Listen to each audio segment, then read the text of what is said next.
Hello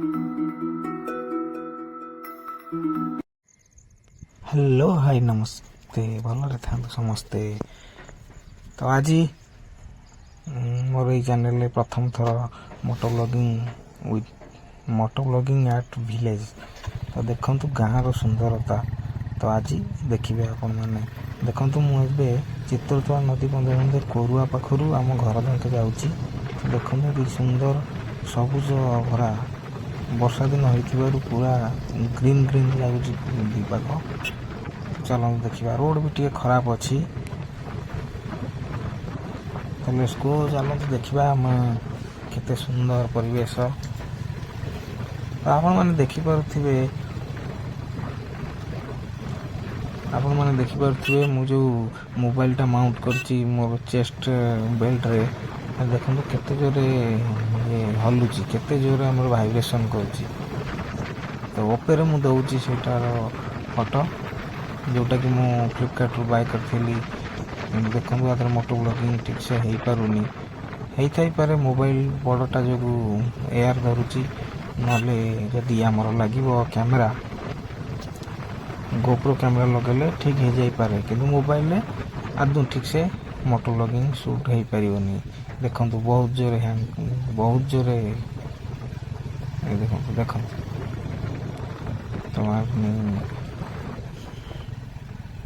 ବହୁତ ଜୋରେ mobile ହଲୁଛି। ଦେଖନ୍ତୁ ଭିଡ଼ିଓ ଠିକ୍ସେ ଆସିପାରୁନି।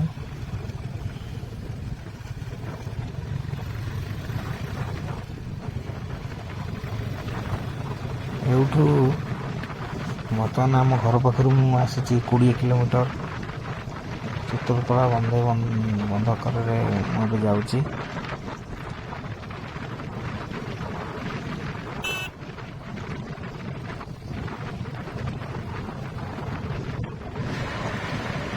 ତ ଦେଖନ୍ତୁ ଏଠି ପିଲାଟି ସ୍କୁଲ ଯାଉଛି ବିନା ହେଲମେଟରେ।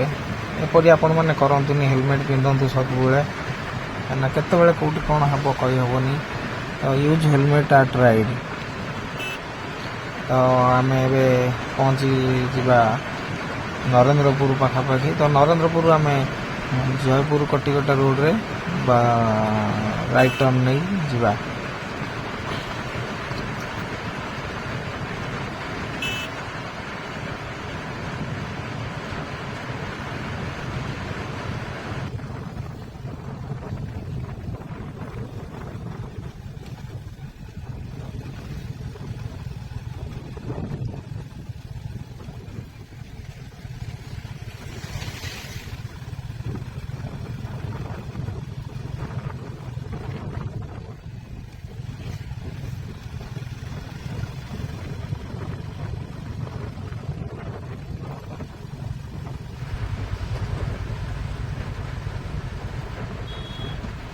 ତ ସାମ୍ନାରେ ଆପଣମାନେ ଦେଖିପାରୁଥିବେ ଏଇ ଯେଉଁ ଦିଦି ଜଣଙ୍କ ସ୍କୁଟି କେତେ ସ୍ପିଡ଼ରେ ଚଲାଉଛନ୍ତି। ପିଲାମାନେ କଲେଜ ଯାଉଛନ୍ତି, ତିନି ଜଣ। ଦେଖନ୍ତୁ ଦିଦିକି ପାରି ହେବନି। ସ୍କୁଟି ପୁରା ରକେଟ୍ ଭଳିଆ ଚଲାଉଛନ୍ତି। ତ ଏଇପଟେ ବସ୍ ବି ଯାଉଛି। ବହୁତ ବହୁତ ଧନ୍ୟବାଦ ସରକାରଙ୍କୁ। ତ ଇଆଡ଼କୁ ବୋଧେ ପ୍ରାୟ ଭଲ ରୋଡ଼ ଅଛି। ହେଲମେଟ୍ ଲଗାଇବା ପାଇଁ ଯେମିତି ପଇସା ନାହିଁ ଆଙ୍କ ପାଖରେ। ତ ଆପଣମାନେ ଦେଖିପାରୁଥିବେ ଭିଡ଼ିଓଟା ପୁରା ସେକିଂ ହେଇଯାଉଛି, ପୁରା ଭାଇବ୍ରେସନ୍ ହେଉଛି କେତେ ଜୋରେ। ଓ କ'ଣ ଗାଡ଼ି ଚଲାଉଛୁ ରେ? ଦେଖନ୍ତୁ ସେ କେମିତି ବାଁ ଡାଁ କରି ଗାଡ଼ି ଚଲାଉଛି। ଲେଫ୍ଟ ରାଇଟ୍ କଥା।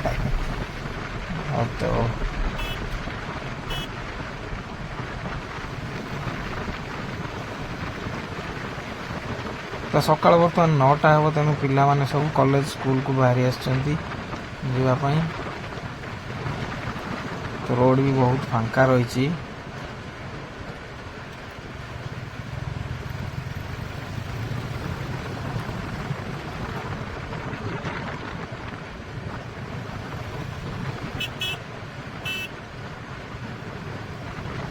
ଯେଉଁ ରୋଡ଼ରେ ଜର୍କିନ୍ ଖାଲରେ ପଡ଼ି ମୋବାଇଲ ତଳ ଆଡ଼କୁ ବେଣ୍ଡ ହେଇଯାଉଛି। ଦେଖ ପୁରା ବେଣ୍ଡ ହେଇଯାଉଛି ତଳ ଯାକେ। ତାପରେ ମୁଁ ଯେତେ ଦୂର ଦେଖିଲି ଏ ଚେଷ୍ଟ ବେଲ୍ଟ ଆମର ମୋଟୋ ବ୍ଲଗିଂ ପାଇଁ ଜମା ବି ଠିକ୍ ନୁହେଁ। ମୋତେ ତ ମୁଁ ସାଟିସ୍ଫାଏ ହେଲିନି, 50% ଦେବି, 2 ଷ୍ଟାର୍ ହିଁ ଦେବି।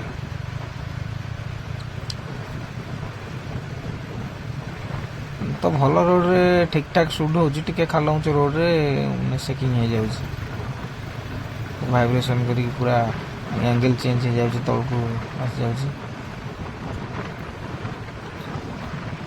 ତ ଏବେ ଆପଣମାନେ ଜାଣିଥିବେ ପୂର୍ବ ଚ୍ୟାନେଲ୍ ମୋର ବନ୍ଦ ହେଇଗଲା, ତ ଏବେ ଏଇ ନୂଆ ଚ୍ୟାନେଲ୍ଟା ଖୋଲା ହେଇଛି। ଆଉ ଏଇ ନୂଆ ଚ୍ୟାନେଲ୍ରେ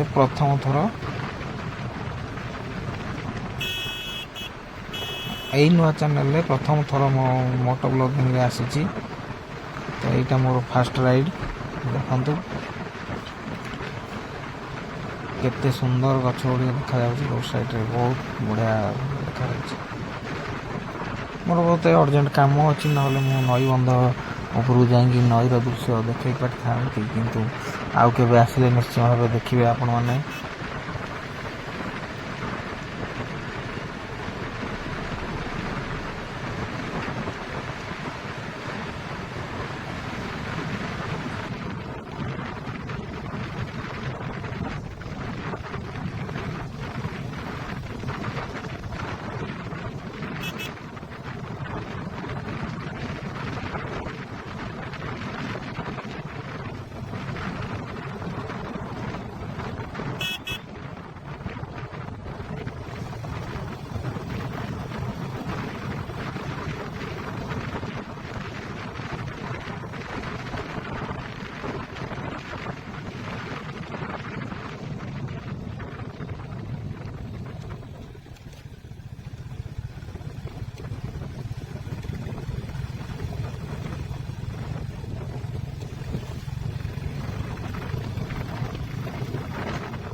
ବର୍ତ୍ତମାନ ମୁଁ ପହଞ୍ଚି ଯାଇଛି ନରେନ୍ଦ୍ରପୁର ବଜାର। ଏଇଠୁ ଆମେ ରାଇଟ୍ ଟର୍ନ ନେଇ ସିଧା ଅଶୋକେଶ୍ୱର ରୋଡ଼ ଯିବା।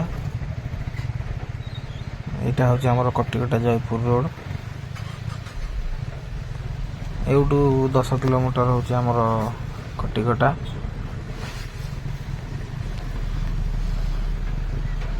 ତ ବହୁତ ଦିନ ପରେ ଏପଟରେ ମୁଁ ଆସିଛି ଏଇ ରୋଡ଼ରେ, 6-7 ବର୍ଷ ପରେ ଏଇ ରୋଡ଼କୁ ମୁଁ ଆସିଛି। ତ ଆଗକୁ ଗୋଟେ ରୋଡ଼ ଆସିବ, ଦେଖିବେ ଦି ସାଇଡ଼ରେ ବହୁତ ସୁନ୍ଦର ଲାଇନ୍ ହୋଇ ଲାଗିଛି ଗଛ, ତ ବହୁତ ସୁନ୍ଦର ଭିଉ ଦେଉଛି। ତ ଆସନ୍ତୁ ଦେଖିବା।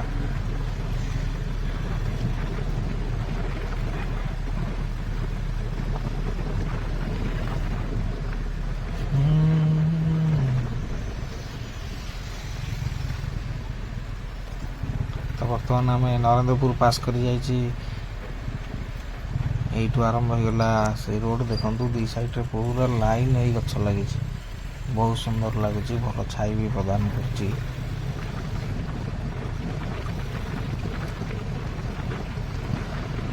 କେତେ ସୁନ୍ଦର ଭିଉ ଦେଖନ୍ତୁ ଆପଣମାନେ, ଦି ସାଇଡ଼ରେ ଗଛ ଗୁଡ଼ିକ କେତେ ସୁନ୍ଦର ଭିଉ। ଆଉ ଯେହେତୁ ବର୍ଷା ଦିନ ସେଥିପାଇଁ ପୁରା ଗ୍ରୀନ୍ ଲାଗୁଛି।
ବର୍ତ୍ତମାନ ଆମେ ପହଞ୍ଚି ଯାଇଛେ ତରତ ବଜାର। ତରତ ବଜାର ପରେ ପରେ ଆସିଯିବ ଲୁଣା ନଦୀ। ତ ସେପଟେ ଆପଣମାନେ ଦେଖିଥିଲେ ଚିତ୍ରତଳା ବନ୍ଧ ପଟେ ଆମେ ଆସୁଥିଲୁ। ଏବେ ଆମେ ପହଞ୍ଚିଗଲୁ ଆମ ଲୁଣା ନଦୀ। ତ ଏଠୁ ଆଉ ବହୁତ କମ୍ ବାଟ, ମିନିମମ୍ 3-4 କିଲୋମିଟର ହେବ ଆମ ଗାଁ।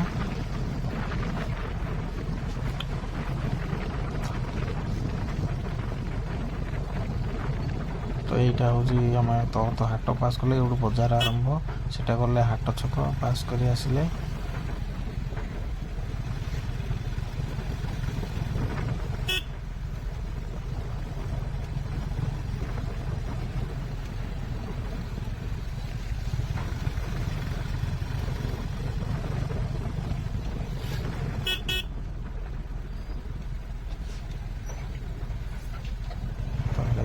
ଗो। ଆମେ ବର୍ତ୍ତମାନ ଆମେ ପହଞ୍ଚିବାକୁ ଯାଉଛେ ଲୁଣା ନଦୀ ବନ୍ଧ। ଭାଇ ଜଲ୍ଦି ଚାଲରେ, ଗାଁ ରୋଡ଼ କ'ଣ କରିବା, ସ୍ଲୋ ଯିବାକୁ ପଡ଼ିବ। ତ ଏବେ ଆମେ ହନୁମାନ ଛକ ପାସ୍ କଲେ, ତରତ ହନୁମାନ ଛକ। ତ ଏଇଠି ହେଉଛି ନଦୀ ବନ୍ଧ। ତ ବର୍ତ୍ତମାନ ଆମେ ନଦୀ ବନ୍ଧକୁ ଉଠି ଯାଇଛି। ବହୁତ ସୁନ୍ଦର ଭିଉ ଆସେ ଏଇ ଜାଗାଟା। ଏଇଠୁ 100 ମିଟର ବାଟଟା ବହୁତ ସୁନ୍ଦର ଭିଉ ଆପଣମାନେ ଦେଖିପାରୁଥିବେ।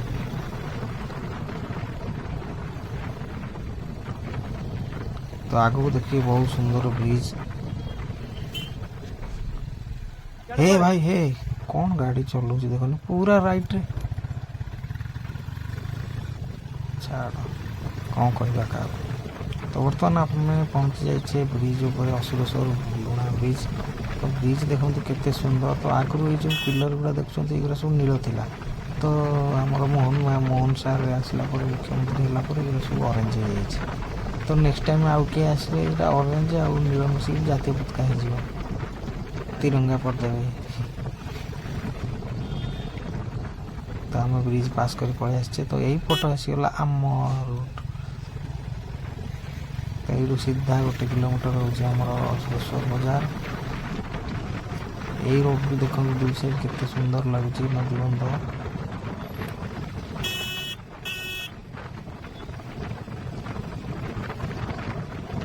ତ ପିଲାମାନେ 3-4 ଲେଖା ସାଙ୍ଗ ହେଇଯାଉଛନ୍ତି ରୋଡ଼ରେ, କ'ଣ କହିବ ତାଙ୍କୁ। ଜାଣିବା ଦରକାର, ସାବଧାନ ହେଇ ଯିବା ଦରକାର ରୋଡ଼ରେ।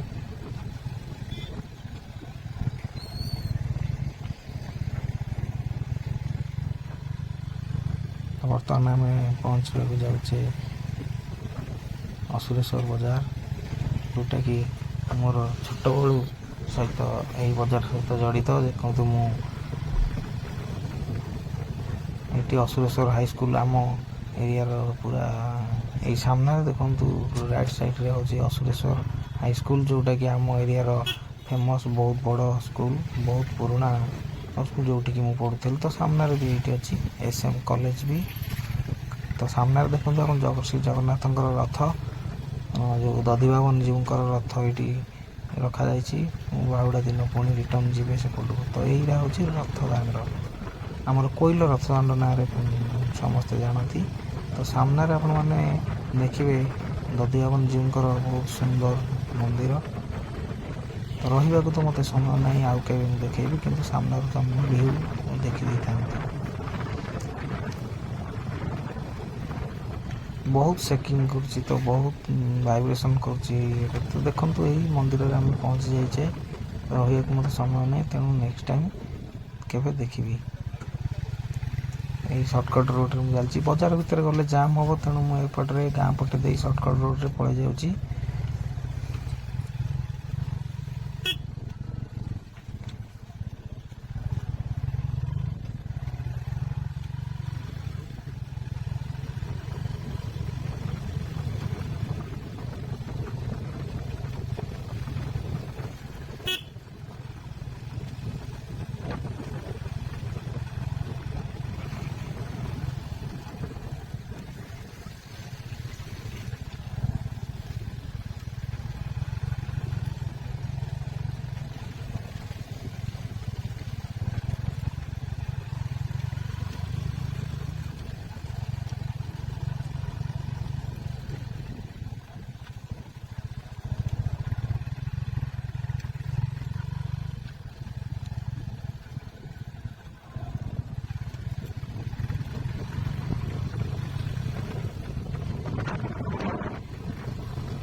ତ ବର୍ତ୍ତମାନ ଆପଣମାନେ ଦେଖିପାରୁଥିବେ ମୁଁ ପହଞ୍ଚିଲି ଏଇ ଯେଉଁ ପଡ଼ିଆ ଦେଖୁଛନ୍ତି ଲେଫ୍ଟ ସାଇଡ଼୍ରେ ଏଇଠି ଦାଣ୍ଡଯାତ୍ରା ହୁଏ ରଘୁନାଥଜୀଙ୍କର ଦାଣ୍ଡଯାତ୍ରା, ଯେଉଁଟାକି ଭିଡ଼ିଓ ଆପଣମାନେ ପୂର୍ବ ଚ୍ୟାନେଲରେ ଆପଣମାନେ ଦେଖିଛନ୍ତି। ତ ନେକ୍ସଟ ଇୟର୍ରେ ଏଇ ଚ୍ୟାନେଲରେ ବି ଦେଖିପାରିବେ।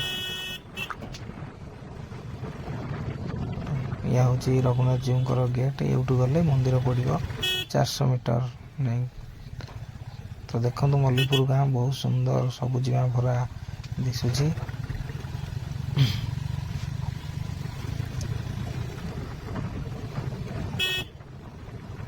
ଆଉ କିଛି ସମୟ ମଧ୍ୟରେ ଆମେ ପହଞ୍ଚିଯିବା ଆମ ଗାଁରେ।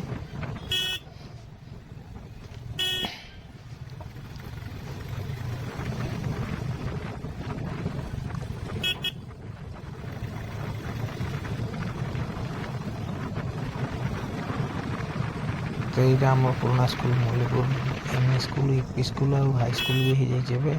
ତ ଏଇଠି ରାଇଟ୍ ସାଇଡ଼୍ରେ ଅଶ୍ଲେଶ୍ୱର ଗୋରଖୁଣି। ତ ଏଇଟା ହେଉଛି ମାଳିଆ ଛକ, ଆମ ଗାଁର ବଜାର, ମାଳିଆ ଛକ ବଜାର। ଏଇଠୁ ରାଇଟ୍ ନେଇଯିବା ଆମ ଗାଁ, ଏଇଠୁ ଆରମ୍ଭ। ୱେଲକମ୍ ଟୁ ଆମ ଗାଁ। ତ ଏଇଟା ହେଉଛି ଆମର ଚିତ୍ରଙ୍ଗୀ ପୋଖରୀ, ଯାହାର ମାଛ ବହୁତ ଫେମସ୍ ଥିଲା ଦିନେ, ଏବେ କିନ୍ତୁ ପରିତ୍ୟକ୍ତ ଅବସ୍ଥାରେ ପଡ଼ି ରହିଛି। ତ ଏଇ ଦେଖୁଛନ୍ତି ଇଏ ହେଉଛି ଆମ ଗାଁ, ଏଇଟା ହେଉଛି ଆମ ସ୍କୁଲ, ଏଇଟା ହେଉଛି ସାଇଡ଼୍ରେ ବାଗେଶ୍ୱରୀଙ୍କର ମନ୍ଦିର, ଯେଉଁଟାକି ଗ୍ରାମ ଦେବତୀ ମା ବାଗେଶ୍ୱରୀଙ୍କ ମନ୍ଦିର। ତ ଏଇଟା ଆମ ସାହିକି ଏବେ ମୁଁ ପଶିଲି।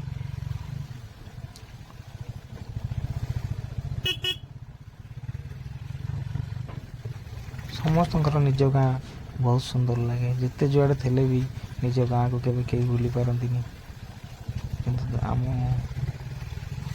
ଏମିତି ଯାଇକି ଏମିତି ଭାଗ୍ୟ ଆମର, ପୁରା ଗାଁ ଦେଖି ଦେଖି ଆମ ଘରକୁ ଯିବା। ତ ଏଇଟା ହେଉଛି ଆମର ସବୁଠାରୁ ଖରାପ ରାସ୍ତା। ଏଇଠି ପାଣି ରହିକି ପୁରା କାଦୁଅ ହୋଇଯାଇଛି।